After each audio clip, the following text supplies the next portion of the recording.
ایک دفعہ کا ذکر ہے کہ چاندنی رات میں ایک دبلے پتلے سوکھے مارے بوڑھے بھیڑیے کی ایک خوب کھائے پیے موٹے تازے کتے سے ملاقات ہو گئی۔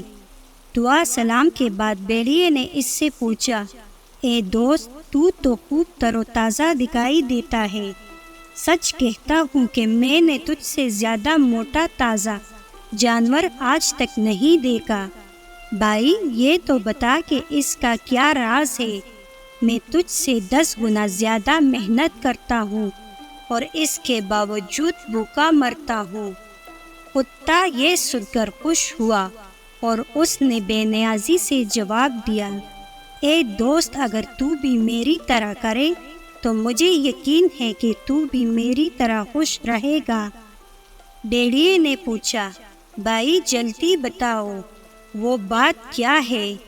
کتے نے جواب دیا، تو بھی میری طرح رات کو گھر کی چوکیداری کر اور چوروں کو گھر میں نہ گھسنے دینا، بس یہی کام ہے۔ بھیڑیے نے کہا، بھائی میں دل و جان سے یہ کام کروں گا۔ اس وقت میری حالت بہت تنگ ہے۔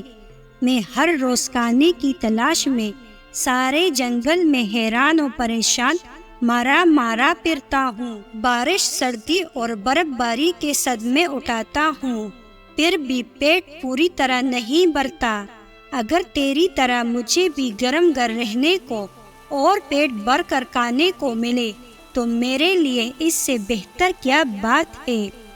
کتے نے کہا، یہ جو کچھ میں کہہ رہا ہوں سچ ہے۔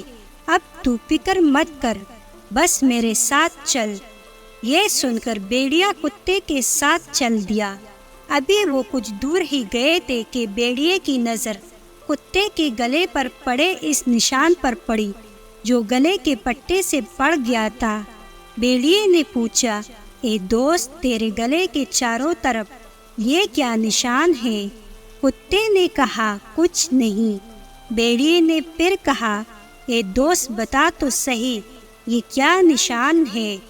کتے نے دوبارہ پوچھنے پر جواب دیا، اگر تو اصرار کرتا ہے تو سن، میں چونکہ درندہ صفت ہوں، دن کو میرے گلے میں پٹا ڈال کر وہ باندھ دیتے ہیں تاکہ میں سوتا رہوں اور کسی کو نہ کاٹوں، اور رات کو پٹا کھول کر چھوڑ دیتے ہیں تاکہ میں چوکیداری کروں اور جدھر میرا دل چاہے جاؤں۔ رات کو کھانے کے بعد میرا مالک میرے لیے ہڈیوں اور گوشت سے تیار کیا ہوا راتب میرے سامنے ڈالتا ہے، اور بچوں سے جو کھانا بچ جاتا ہے وہ سب میرے سامنے ڈال دیتا ہے۔ گھر کا ہر آدمی مجھ سے پیار کرتا ہے۔ جمع خاطر رکھ، یہی سلوک جو میرے ساتھ کیا جاتا ہے وہی تیرے ساتھ ہوگا۔ یہ سن کر بھیڑیا رک گیا۔ کتے نے کہا، چلو چلو، کیا سوچتے ہو؟ بھیڑیے نے کہا، اے دوست، مجھے تو بس معاف کرو، یہ خوشی اور آرام تجھے ہی مبارک ہو۔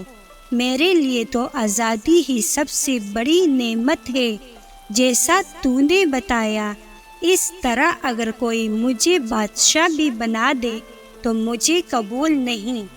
یہ کہہ کر بھیڑیا پلٹا اور تیزی سے دوڑتا ہوا جنگل کی طرف چل دیا۔